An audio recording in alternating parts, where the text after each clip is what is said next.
veio para reduzir uma linhagem inteira a cinzas. Nunca esperou que ela fosse o fogo que o consumiria a ele. O vento que soprava sobre o castelo de Pedra Negra, no alto do Vale do Douro, trazia o cheiro do ferro e da neve que se aproximava muito antes de os gritos começarem. Eu estava sozinha nas ameias geladas, o jail de lã a chicotear-me os tornozelos como se tivesse vida própria. 23 invernos tinham passado desde que dei o primeiro grito na ala dos criados, indesejada, não reconhecida, a filha bastarda de quem ninguém ousava falar à luz do dia. Mortélia de Casa Belmonte, nascida do lado errado dos lençóis, criada entre grimórios empoeirados e herbários em vez de salões de baile e banquetes. Só me toleravam porque lia as línguas proibidas, fechava feridas com runas sussurradas e desaparecia quando chegavam visitas de cerimónia. Todos juravam que o soberano dragão tinha morrido há 1000 anos, abatido pelo grande senhor Gavreno Belmonte, meu pai. Havia estátuas dele em todas as praças do reino, espada erguida, o pé sobre o pescoço de um dragão quebrado. As crianças cantavam a história. Os trovadores enriqueciam com ela. Mentiram. Ele chegou ao luar. Não como o pesadelo alado gravado em todas as portas das igrejas, mas como o homem, alto, envolto em sombra viva, movendo-se entre as fileiras de cavaleiros de armadura como um temporal atravessa um campo de trigo. As espadas partiram-se contra ele como vidro. Os feitiços desfizeram-se no ar, sugados pelo vazio que lhe colava à pele. Eu via de cima enquanto o meu meio-irmão legítimo, o Sr. Álvaro, o herdeiro dourado que todos adoravam, avançava com a lâmina ancestral que outrora trespassara o coração de dragão. O estranho segurou a espada com a mão nua. O aço gritou. Um batimento depois, a cabeça de Álvaro rolava pela neve, os olhos ainda arregalados de incredulidade. Deveria ter fugido. Qualquer pessoa sensata fugiria. Em vez disso, descia a escada em caracol, passando por cima de corpos que, em minutos, tinham passado de homens vivos a carne fria. O salão principal cheirava a sangue e terror. Ali, de joelhos entre as ruínas do seu legado, estava o Sr. Gavreno Belmonte, matador de dragões, herói do reino, de repente antigo e pequeno. O olhar do estranho cortou o fumo e encontrou-me. Os olhos eram ouro derretido orlados de carmim, impossíveis, desumanos, belos como um incêndio florestal mesmo antes de devorar a tua casa. Quando sorriu, todas as tochas do salão tremularam ao mesmo tempo. Mortélia, gorgolejou meu pai, sangue a borbulhar-lhe no canto da boca. Foge. O estranho inclinou a cabeça, estudando-me como um predador estuda a presa ferida que, inexplicavelmente, decidiu mostrar a garganta. Não, disse ele, e a voz era grave, aveludada, antiga como raízes de montanha. Ela fica. Passou por cima do corpo do meu pai como quem passa por cima de uma poça depois da chuva e parou a um braço de distância. O calor emanava dele em ondas, denso como um meio-dia de agosto, trazendo o cheiro de relâmpago, pedra queimada e algo mais escuro, luto transformado em cinza. Tu és o preço, disse-me com calma. A última dívida. Uma vida por uma vida. Um coração pelo coração que me arrancaram do peito. Ergui o queixo, sentindo o sabor do ferro na própria língua. Então mata-me e acaba com isto. O riso dele foi suave, quase maravilhado, como se eu o tivesse surpreendido. A morte seria misericórdia, pequena bruxa. E a misericórdia é uma língua que esqueci há séculos. Estendeu a mão, devagar, deliberadamente, dando-me todas as hipóteses de recuar, e afastou um fio de cabelo negro da minha face com nós dos dedos marcados pelo tempo e pela guerra. O toque queimava mais frio que o vento que o levava lá fora pelas janelas partidas. Eu sou de Mor, disse, e o nome instalou-se nos meus ossos como um segundo esqueleto. E tu, Mortélia Belmonte, vens comigo para casa. As correntes que se fecharam nos meus pulsos eram vidro negro forjado de osso de dragão, quentes e pulsantes como um segundo coração. Não mordiam, não feriam. Limitavam-se a lembrar-me a cada batida que já não era livre. Foi a noite em que o céu sangrou carmim e ouro, e eu aprendi que alguns fogos não aquecem, devoram tudo até quem os acendeu. Levou-me pela tempestade em asas que não existia um batimento antes.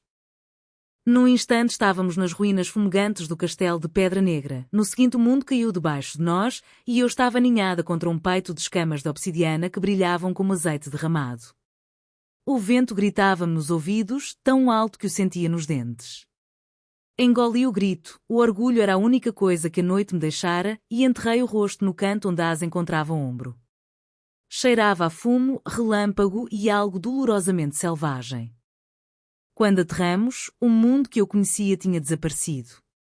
Uma torre negra erguia-se de uma ilha flutuante de pedra escarpada suspensa acima de um mar sem fim de nuvens. Por baixo de nós, lentos rios de magma brilhavam através das fendas da crosta terrestre, pintando as nuvens de laranja-sangue. Sem portas. Sem guardas. Apenas vento que cantava numa língua mais antiga que as palavras e o grito distante de algo ancestral que circulava lá muito embaixo. No interior, os corredores eram talhados na própria noite, paredes com veias de prata viva, tochas de fogo azul que não aqueciam nem projetavam sombra. As minhas correntes tilintaram nós chão de obsidiana como sinos fúnebres. Cada passo ecoava para sempre. Demor libertou-as com o estalar dos dedos longos e observou, indecifrável, enquanto eu esfregava a sensação de volta aos pulsos. Não vais fugir, disse. Não era ameaça. Era facto como a gravidade. Rime agudo, amargo, meio louca. E para onde havia eu de ir, dragão? Saltar e rezar para as nuvens me apanharem? Algo tremeluziu naqueles olhos orlados de ouro. Diversão? Reconhecimento?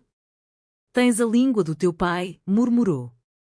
E nada da cobardia dele, cuspi antes que o bom senso me travasse. As narinas dele dilataram-se. Por um terrível batimento o glamour escorregou e eu vi-o, cornos curvados como chamas congeladas, asas meio desdobradas, garras a alongarem-se, olhos a arder com 1000 anos de raiva. Depois a máscara voltou e ele era apenas o homem mais belo e mais aterrorizante que eu já vira. Os teus aposentos, disse, apontando para uma porta que se materializou da pedra nua. Passei por ele porque virar-lhe as costas parecia o último pedaço de poder que ainda possuía. O quarto era imenso, banhado por luz das estrelas que entrava por um teto de cristal. Uma cama afogada em seda preta. Estantes e estantes de livros encadernados em escamas de dragão e cor mais antigo que impérios. Uma lareira onde fogo violeta dançava sem lenha nem fumo. O meu fôlego parou, metade dos tomos ali eram dados como perdidos quando a grande biblioteca de Coimbra ardeu. Esperei até a porta se fechar com um som de cripta a bater. Só então me deixei cair no chão frio, abracei os joelhos e deixei vir as lágrimas. Não pelo meu pai. Nem mesmo pelo pobre Álvaro, tão tolo. Chorei pela rapariga que acreditara que o conhecimento a protegeria de tudo, que se escondera em bibliotecas enquanto o mundo decidia o seu valor pela pureza do sangue. Lá fora, pela janela em arco, o amanhecer incendiava as nuvens de ouro e eu senti-o, o primeiro puxão baixo na barriga, um gancho a prender-se atrás das costelas, suave mas inexorável. O vínculo. Ele não mentira. Eu era a sua noiva de guerra, o seu troféu, a sua vingança. E algo dentro de mim, traidor, já começava a responder.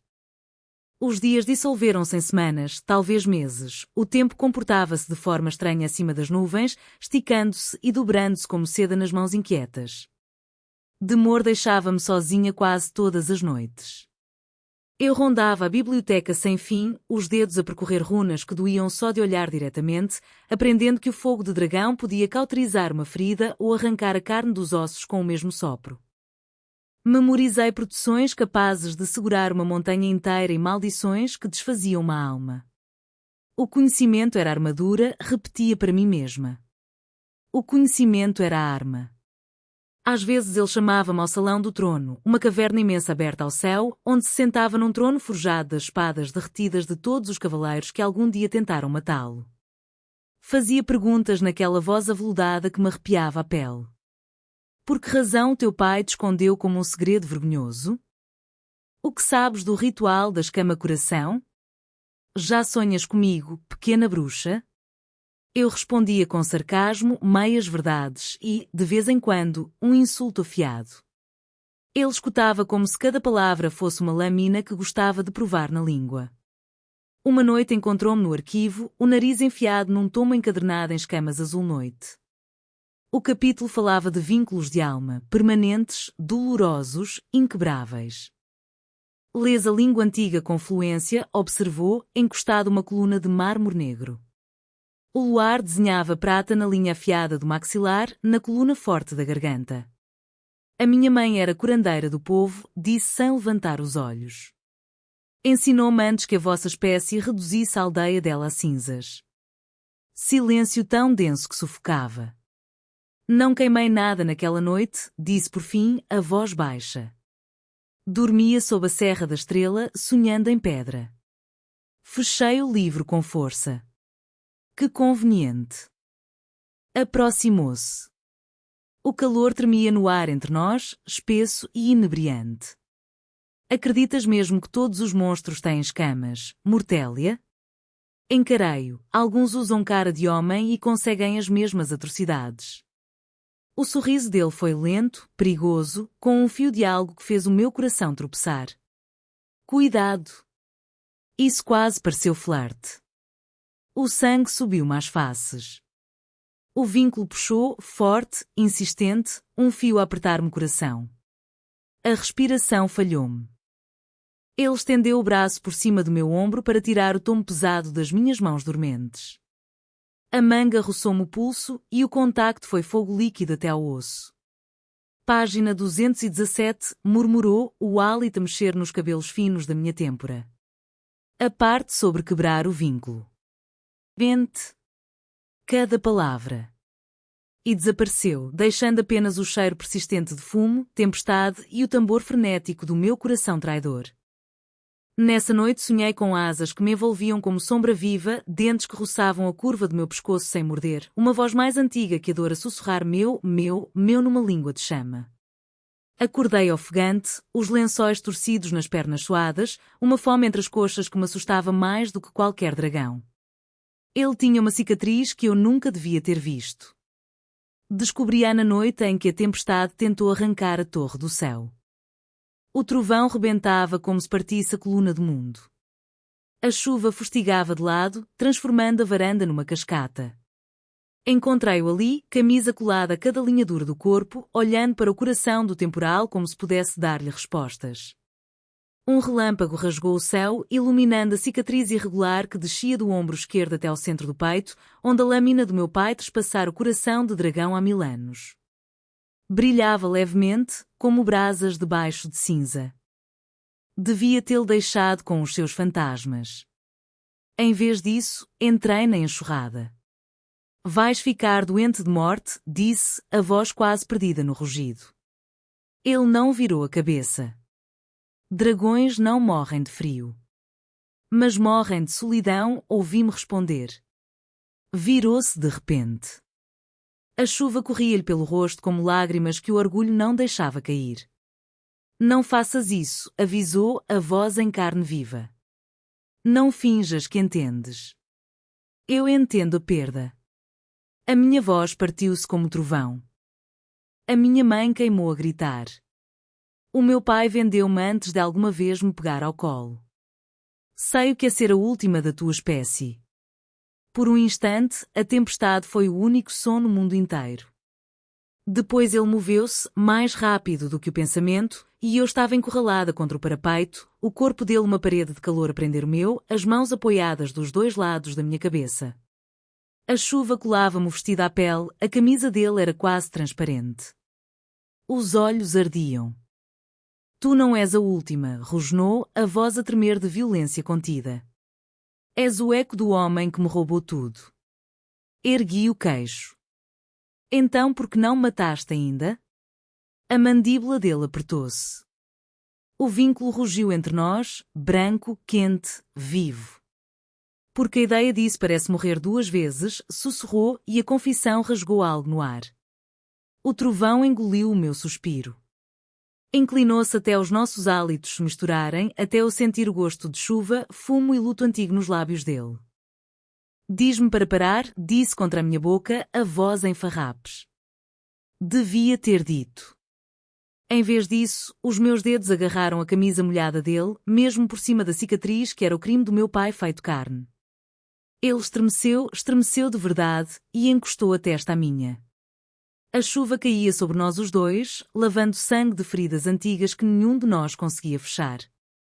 Ficámos ali, duas criaturas partidas com medo de se desfazerem por completo, enquanto a tempestade continuava e o vínculo cantava uma canção que nenhum de nós estava ainda pronto para nomear.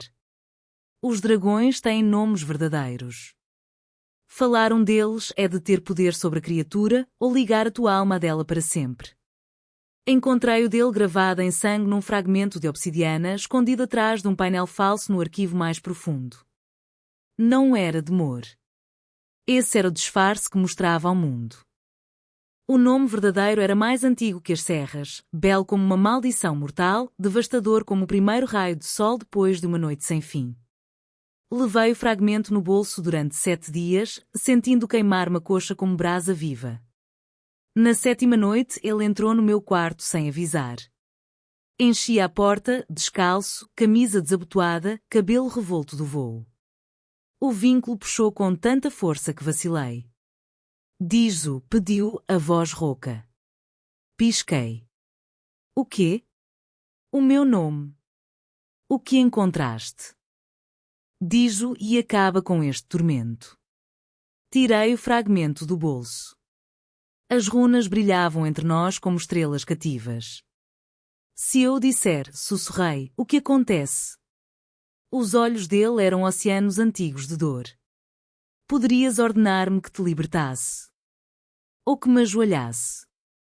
Ou que queimasse o mundo? Ou que te amasse até as estrelas caírem? A última palavra partiu o ar como gelo a rachar. Aproximei-me. O fragmento tremia-me na palma. Ele ajoelhou-se mesmo assim, devagar, com intenção, até a cabeça ficar à altura do meu coração. Diz-o, Mortélia, soprou. Liberta-nos aos dois. Olhei para o ser mais aterrorizante que existia, de joelhos aos meus pés, à espera de julgamento ou misericórdia. Abri a mão e deixei a obsidiana cair. Estilhaçou-se em 1000 pedaços cintilantes que cantaram ao morrer. Não quero um escravo, disse, a voz a tremer com tudo o que ainda não conseguia admitir. Quero. Ele levantou-se num impulso e beijou-me. Não foi suave. Não foi gentil. Foi um beijo como o fim do mundo e o começo de outro, guerra e rendição e 1000 anos de solidão que finalmente encontravam o seu espelho. As mãos dele enquadraram-me o rosto, os polegares a acariciar-me as maçãs do rosto como se eu fosse frágil, sagrada, inestimável. Provei sal, meu ou dele, já não dava para distinguir. Quando nos separámos, tremíamos os dois, testas ainda coladas, respirações entrecortadas. Mortélia, disse ele, e o meu nome na boca dele era oração e danação e casa. Pus-lhe os dedos trêmulos nos lábios. Ainda não, sussurrei. Ainda não estou pronta para te perder por causa de uma palavra. O sorriso dele foi pequeno, despedaçado e a coisa mais bonita que eu já vira. Então esperarei, respondeu. Nem que leve mais 1000 anos. Vieram buscar-me ao amanhecer. Os senhores sobreviventes do reino, homens que outrora tinham brindado à lenda do meu pai, reuniram-se sob bandeiras de vingança justa. Chamaram-lhe a Cruzada do Amanhecer. Juraram matar o último dragão e salvar a filha do matador de dragões das suas garras malignas. Rompem o mar de nuvens com naus voadoras roubadas de hangares proibidos e feitiços arrancados a grimórios que deviam ter ficado enterrados. Demor enfrentou-os na sua forma verdadeira, asas que apagavam o sol, rugido que abalava os alicerces do mundo. Vi da torre mais alta enquanto rios de fogo choviam do céu e as naus caíam como folhas em chamas. Mas eram demasiados. Um arpão forjado de ferro frio e ódio, feito especialmente para trespassar coração de dragão, encontrou o alvo. Ele despenhou-se na ilha num deslizamento de escamas de obsidiana e sangue carmim. Corri. Através do fumo e do metal a gritar, descalça sobre pedra afiada como promessas quebradas, até o alcançar. Ele voltava à forma humana, a ferida no peito negra e a alastrar como tinta derramada. Não, engasguei-me, pressionando as 2 mãos na ferida. Não, tu não morres por mim. O sangue dele cobria-me as palmas, quente, metálico, vivo com poder mais antigo que deuses. Mortélia. A voz dele era apenas um fio de fumo.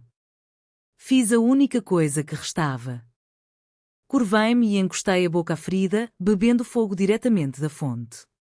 O poder explodiu-me por dentro, agonia e êxtase entrelaçados tão apertados que já não sabia onde acabava um e começava o outro. O vínculo gritou em triunfo. A visão tornou-se branca, depois dourada, depois vermelho fogo de dragão. Quando o mundo voltou, a ferida fechava-se. As minhas mãos brilhavam com luz de brasa viva. Escamas pequenas, iridescentes, formavam-se ao longo das minhas clavículas como joias mortais. Ele olhou para mim, olhos arregalados de terror e adoração. O que fizeste? Sussurrou. Escolhi, respondi, e a minha voz trazia o eco do canto de dragão. Escolhi-te. Atrás de nós, os restos despedaçados da cruzada fugiam pelo céu em chamas, arrastando fumo e sonhos partidos. Um ano depois, estávamos na varanda reconstruída, a ver o mundo que tínhamos quebrado começar, devagar, dolorosamente, a sarar. As ilhas flutuantes já não eram prisões. Eruditos mortais caminhavam pelos corredores ao lado de arquivistas alados que se tinham escondido durante séculos. O trono de espadas derretidas fora refundido num círculo, 2 assentos, lado a lado, iguais. Eu não usava coroa. Ele não usava correntes. O vínculo ainda queimava entre nós, mais brilhante agora, temperado por escolha e não por força. Algumas noites ele acordava a gritar com sonhos de fogo e perda. Eu traçava a cicatriz no peito dele e sussurrava o nome verdadeiro que nunca dissera em voz alta, suave como respiração, feroz como juramento, até ele voltar a dormir, envolto nos meus braços e na sombra das minhas asas novas. Algumas noites eu acordava à procura da mão da minha mãe que nunca mais voltaria, e ele dobrava asas negro-noite à minha volta no escuro, murmurando que eu estava em casa, estava segura, era dele governamos. Destruímos. Reconstruímos. Quando os velhos senhores segredavam que a filha do matador de dragões se tornara a rainha do monstro, eu sorria com dentes apenas um pouco demasiado afiados e deixava-os perguntar quem realmente tinha reclamado quem. O poder tem um preço. O amor tem um ainda mais alto. Pagámos em sangue e fogo e no terror lento e delicioso de nos escolhermos todos os dias. Algumas noites dançávamos na beira do abismo, para a escuridão, um para o outro, para o que quer que viesse depois de monstros e donzelas descobrirem que eram a mesma história. E quando o mundo olhava para o céu e via 2 sombras em vez de uma, aprendeu a temer e a esperar em igual medida. Dizem que quando o último dragão morrer, o céu esquecerá como segurar as nuvens. Estão enganados. Encontrei a última escama, a que cresceu sobre o coração dele depois de eu beber o seu fogo, deitada na minha almofada numa madrugada. Era pequena, iridescente, quente como pele viva. Por baixo, um bilhete na caligrafia elegante e aracnídea dele. Se eu voltar a ser o monstro, quebra esta. Acaba comigo. Salva-te. Amar-te-ei até no esquecimento. Ri até chorar, até doerem as costelas e as lágrimas traçarem caminhos limpos pelo pó do luto antigo.